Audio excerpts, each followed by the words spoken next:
बोलता चिंता मत कीजिए, शिशुपाल के साथ में मैं रुक्मिणी का विवाह करूंगा। माता पिता चाहते नहीं, लेकिन ज्येष्ठ बालक है, किसी की चलने नहीं देता और सगाई करके आ गया। मेरा निवेदन व्यासगाद जी से यह होगा, शिशुपाल भले ही रुक्मिणी को लेने के लिए आए, लेकिन रुक्मिणी शिशुपाल को नहीं मिलेगी, और रुक्मिणी तो कृष्ण के लिए है। शिशुपाल को क्यों नहीं मिल सकती? ये तो कन्हैया की सगी बुआ का बेटा है और सुंदर बहुत है शिशुपाल। शिशुपाल बहुत सुंदर है, बहुत अच्छा लगता है। मैंने देखा नहीं शिशुपाल को, लेकिन पुराणों में मैंने पढ़ा है कि बहुत सुंदर था शिशुपाल, बहुत सौंदर्य इसके पास। तो फिर ये रुक्मिणी को क्यों नहीं प्राप्त कर सकता? उसका मायना है, जो मायना है वो समझ लीजिए। रुक्मिणी क्या है? संपत्ति के 3 रूप होते हैं, ये तो लिखने लायक बात है। एक है कुलक्ष्मी, और एक है लक्ष्मी, और एक है महालक्ष्मी। कुलक्ष्मी वो है जो दूसरों को समाप्त करने के लिए खर्च किया जाए, किसी के प्राणों का हनन करने के लिए जो दौलत खर्च की जाए, उन स्थानों पर पैसा खर्च किया जाए व्यास गादी से, जिसका नाम नहीं ले सकता मैं, वहां खर्च किया जाए, कुलक्ष्मी है। सिर्फ परिवार का भरण पोषण करने के लिए जो पैसा खर्च किया जाए उसको लक्ष्मी कहते हैं। लेकिन जो मठ मंदिर, संत महापुरुष, दीन दुखारियों की सेवा में जो पैसा खर्च किया जाता है वो कुलक्ष्मी नहीं है, वो लक्ष्मी नहीं है, वो अपने आप में महालक्ष्मी है। जिनके यहां त्याग और समर्पण है उनको कुलक्ष्मी नहीं मिलती, उनको लक्ष्मी नहीं मिलती, तो उनको महालक्ष्मी मिलती है। और जिन्होंने अपने जीवन में बच्चों को ही पालना सीखा है, सिर्फ गृहस्थी ही चलाना सीखा है, उनको कुलक्ष्मी मिल जाएगी, उनको लक्ष्मी मिल जाएगी, लेकिन उनको महालक्ष्मी नहीं मिलेगी।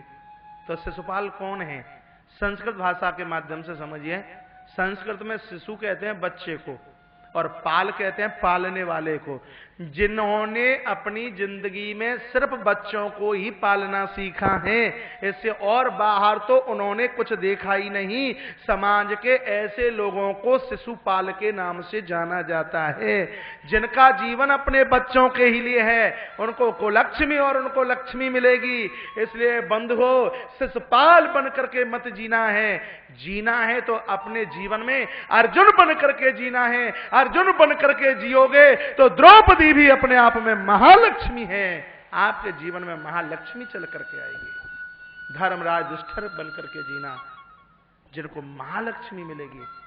नकुल और सहदेव बन करके जीना, भीम बन करके जीना, जिनके जीवन में महाराज महालक्ष्मी चल करके आई है। तो रुक्मिणी क्या है? रुक्मिणी महालक्ष्मी है। इसलिए क्योंकि भगवान कृष्ण की जिंदगी स्वयं के लिए नहीं है, भगवान कृष्ण का जीवन दूसरों के लिए है। इसलिए इस जिंदगी में महालक्ष्मी चल करके आई। सगाई शिशुपाल के साथ पक्की हो गई। माता रुक्मिणी को पता लगा, बेचारी भाभी के पास जाकर के रोने लगी। भाभी ने कहा कृष्ण को पत्र लिखिए, वो बड़े दयालु हैं, बड़े कृपालु हैं, तुम्हारा वर्ण करेंगे। माता रुक्मिणी ने सुंदर चिट्ठी लिखी है और उसमें 7 श्लोक लिखे हैं। आप भी प्रभु के लिए रोज चिट्ठी लिखा कीजिए। आपने बड़ी सुंदर सुंदर डायरी हिसाब किताब की बना रखी है। सेठों के पास में बही खातों की बहुत बहुत बहियां रखी हुई हैं, मैंने देखा है घरों में। बड़े हिसाब किताब सब उसके ऊपर लिखे हुए हैं। एक डायरी और बनाइए, वो डायरी भगवान के लिए हुए, वो डायरी प्रभु के लिए हुए, वो डायरी परमात्मा के लिए हुए, और सुंदर विचार अंदर से उद्गम हो और उनको उसके ऊपर हस्तलिखित कर दीजिए, लिख दीजिए। बोली कृष्ण कन्हैया लाल की जय। जय जय श्री राधे, जय जय श्री राधे, जय जय श्री राधे श्याम। जो आप राम नाम की डायरी लिखते हो, ये किताबें लिखते हो, ये भी क्या है? ये भगवान के लिए चिट्ठी ही तो है। जितना बने आप लिखते रहिए, लिखते रहिए, लिखते रहिए। और जब लिख करके खूब किताबें आप इकट्ठी कर लें लिख लिख के, तो यूं ही कहीं पानी में मत बहा दीजिए। क्या करना है? कहीं किसी देव मंदिर का निर्माण हो रहा है तो उसकी नींव में स्थापित कर दीजिए उसको।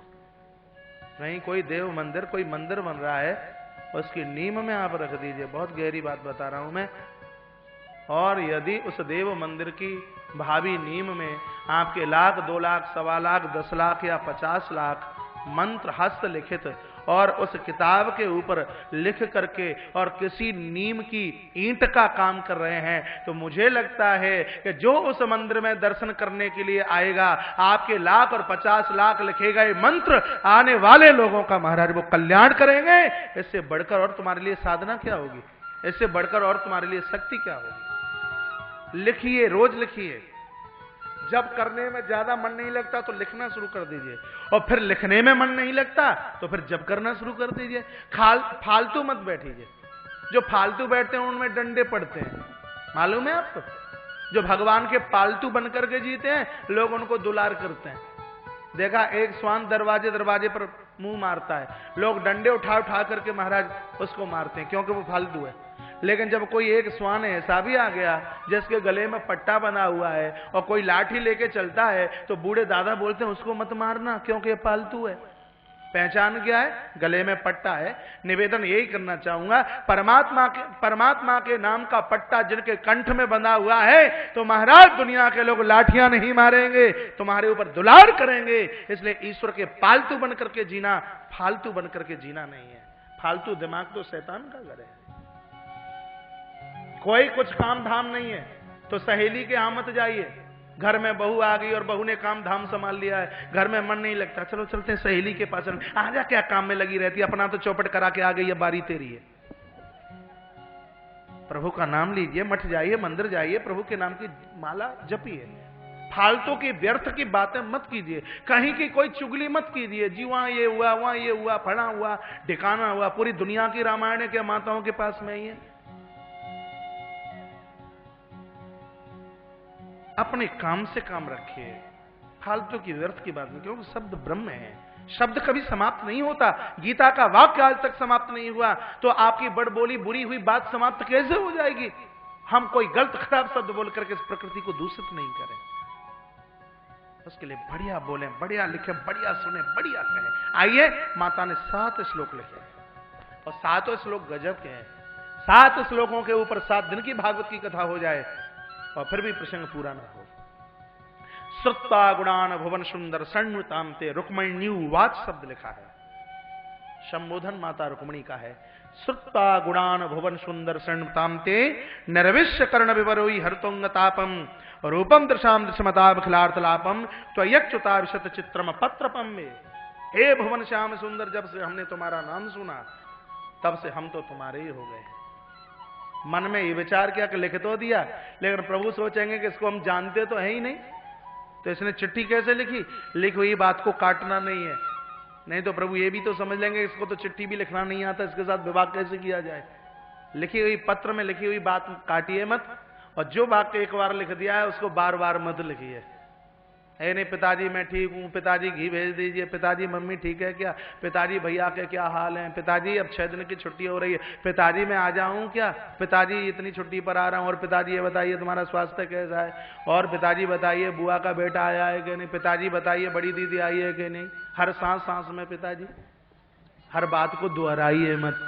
पत्र की गरिमा है। पत्र में सबसे पहले संबोधन देखा जाता है। संबोधन से व्यक्ति की ज्ञानता का पता लग जाता है, संबोधन से उसके विवेक का पता लग जाता है, उसकी योग्यता का पता लग जाता है। संबोधन से उसका पहला वाक्य बता देता है कि ये व्यक्ति अपनी योग्यता में कितना गहरा है। पहला वाक्य उसका बता देगा कितना पढ़ा लिखा है। पहला वाक्य बता देगा कि पुस्तकीय ज्ञान है या व्यवहारिक ज्ञान है। उसका पहला वाक्य बता देगा कि कितनी डिग्रियां हैं इसके पास में। उसका पहला वाक्य बता देगा कि नकल वाली डिग्री है या मेहनत वाली डिग्री है इसके पास। उसकी पहली आवाज बता देगी इस बात को। मैया ने बड़ा सुंदर पत्र और उसका पहला श्लोक, हे भुवन श्याम सुंदर, जब से हमने आपका नाम सुना हम तो तुम्हारे ही हो गए। लेकिन नीचे लिख दिया आपके नहीं, आपकी दयालुता की वजह से आपके हुए हैं। एक पूतना आपको जहर देने के लिए आती है तब आप उसको मुक्ति देते हैं, और जब उदार भाव से आपकी पूजा करते होंगे आप उनको क्या नहीं दे देते होंगे। हम तो आपकी इस उदारता को अच्युतामपि, आप कभी च्युत नहीं होते, आप अच्युत हैं। आपकी उस अविनाशता को हम बार बार वंदन करते हैं, प्रणाम करते हैं। दूसरा श्लोक है, कात्वा मुकुंद महती कुलशील रूपा मेरे पास में कुल नहीं, मेरे पास में खानदान नहीं, और मेरे बाप के पास में पैसा भी नहीं देने के लिए, सौंदर्य भी आपके लायक मेरे पास नहीं है, लेकिन फिर भी मैं एक बहुत बड़ा दहेज लेकर आपके दरवाजे पर आ रही हूं, बहुत बड़ा दहेज। इधर से आवाज आ रही है, कीप साइलेंट। बोलिए भक्त वत्सल भगवान की जय जय श्री राधे, जय जय श्री राधे, जय जय श्री राधे श्याम। दूसरे श्लोक में लिखा, कात्वा मुकुंदी महती कुलशील रूपा, मेरे पास कुल नहीं, खानदान नहीं, रूप नहीं, वैभव नहीं, आपके लायक मेरे पास सौंदर्य नहीं, फिर भी एक बहुत बड़ा दहेज धन लेकर आपके पास आ रही हूं। बेटियां ससुराल जाती हैं, कौन सा दहेज लेकर के जाती हैं? पिता की दौलत, नाना बाबा।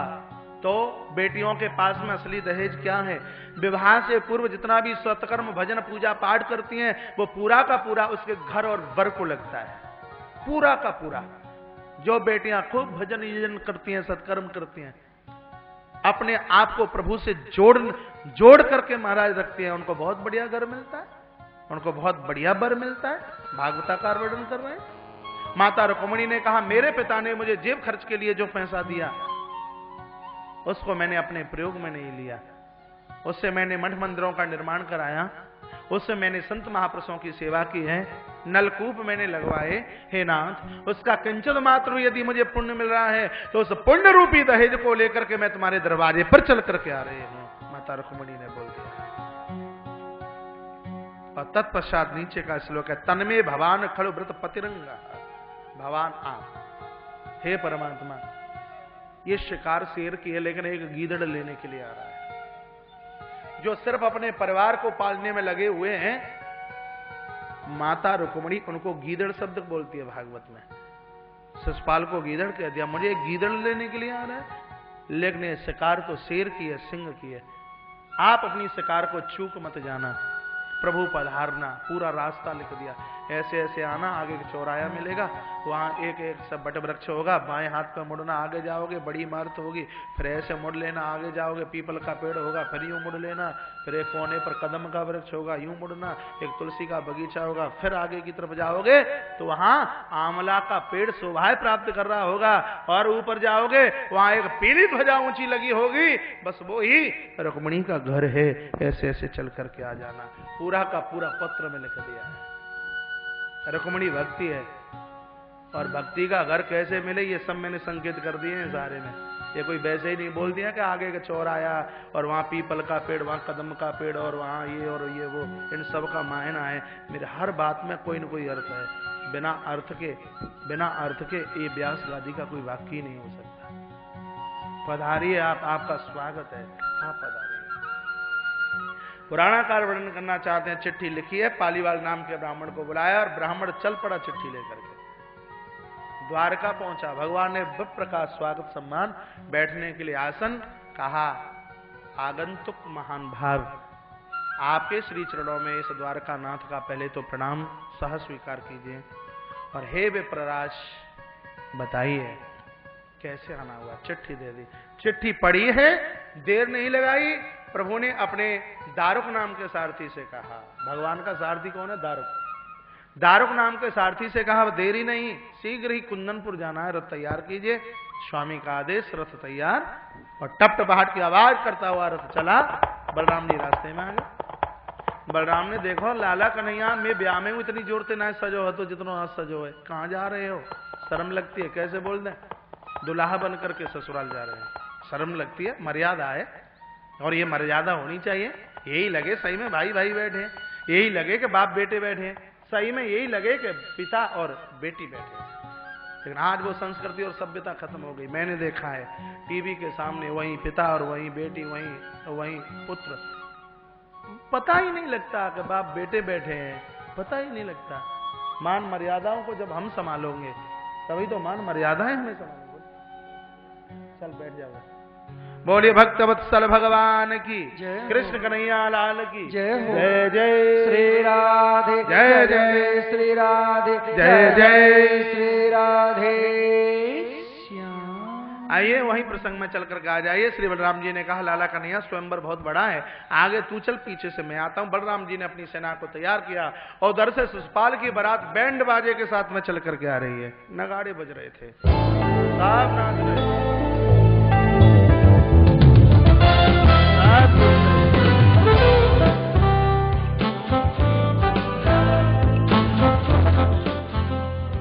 शिशुपाल की बारात चली। बहन ने समझाया अपशकुन हो रहा है, शिशुपाल ने बात मानी नहीं है। शिशुपाल अकेला नहीं, जरासंध के साथ में करोड़ों करोड़ों राजाओं के साथ में दूल्हा कुंदनपुर चल करके आया। बहुत बराती है, लेकिन मेरे श्याम सुंदर का तो कोई बराती नहीं है। ये जरूरी नहीं है कि भक्ति बहुत झुंड के साथ मिले, भक्ति के लिए एकांत अकेलापन चाहिए ना। कृष्ण अकेले हैं, अकेले चले। और जैसे ही कुंदनपुर की सीमा में पहुंचे हैं, केलों के झुरमुटों में छिपने लगे और कहा बोल देना रुक्मणी को मैं आ चुका हूं। केले के वृक्षों के बीच में छिप गए, क्योंकि छिपने का तो अभ्यास श्रीमान जी का पुराना है। छिप गए और उधर चले हैं ब्राह्मण देवता। मां नीचे चल के आई, चरणों में वंदन प्रणाम किया, कहा बोलिए। कहा चिंता मत कीजिए, द्वारकानाथ आ चुके हैं। संदेश दे दिया। और मुझे तो ये लग रहा है कि यहाँ ये ब्राह्मण देवता बिल्कुल पूरा का पूरा कार्य गुरु का कार्य करा रहे हैं। मैया रुक्मणी की मां ने कहा बेटी, विवाह से पूर्व हमारे यहाँ प्रथा है, गौरी की पूजा होती है, गौरी का पूजन कीजिए। प्रथमम शैलपुत्री च, द्वितीयम ब्रह्मचारिणी, तृतीयम चंद्रघंटेति कुष्मांडेति, चतुर्थम पंचम स्कंदमातेति, षष्ठम कात्यायनी च, सप्तम कालरात्रीति, महागौरीति चाष्टमम, नवम सिद्धिदात्री च, नव दुर्गा प्रकीर्तिता। ऐसी माता भगवती दुर्गा का आवाहन, पूजन, ध्यान। मैया अष्ट सखियों के साथ में चली। कुछ सखियां आजू में, कुछ बाजू में, कुछ आगे हैं, कुछ पीछे चली है। न जाने कहां से रुक्मी को पता लग गया, तो जरासंध शिशुपाल से कहा कि वो कृष्ण आ चुका है, इसलिए पुरी को चारों तरफ से घेर लीजिए। तो सब अपनी अपनी राइफलें, बंदूकें, हथियार लेकर के सब पुरी को चारों तरफ से घेर करके तैयार हो गए।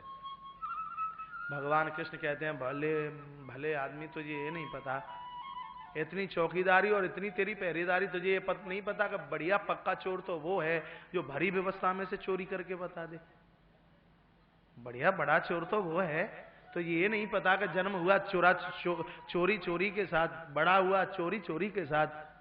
अरे भैया पालन पोषण भी चोरी चोरी से हुआ, तो विवाह भी तो चोरी चोरी से ही होना चाहिए। इतनी व्यवस्था तूने करी है, तू देख अभी कमाल।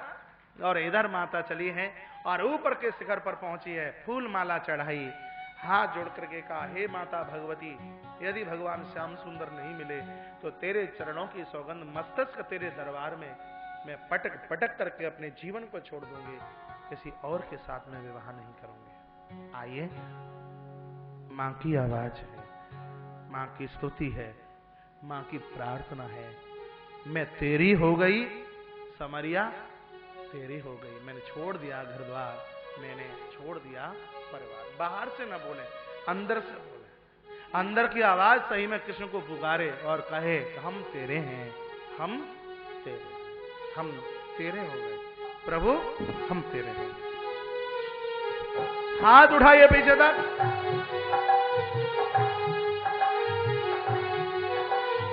राधे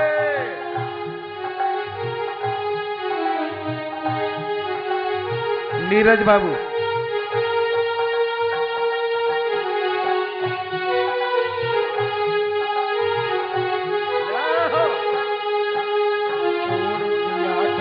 सुषमा बाई का है, सुषमा बाई का है, सुषमा। ओ सामुरे तेरी हो गई समरिया, तेरी हो गई समरिया, तेरी हो। हाथ उठा के राधे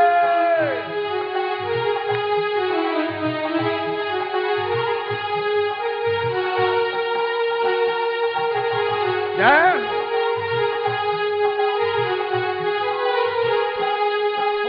छोड़ दिया घर द्वार, मैंने छोड़ा सब संसार, मैंने छोड़ दिया घर द्वार, मैंने छोड़ा सब संसार। ओ समरे तेरी हो गई समरिया, तेरी हो गई समरिया तेरी। मैं ऐसे मानूंगा ही नहीं, पहले हाथ उठाइए ऊपर तक। ले ठुकरा दे अपना, ले ठुकरा दे ओ सामरे तेरी हो गई समरिया, तेरी हो गई समरिया, तेरी हो गई समरिया, तेरी हो गई समरिया, तेरी हो गई। वो मैंने छोड़ दिया घर द्वार, मैंने छोड़ा सब संसार, मैंने छोड़ दिया घर द्वार, मैंने छोड़ा सब संसार ओ सामरे तेरी हो गई समरिया, तेरी हो गई। जय हो। भगवान को लाइए, भगवान को लाइए।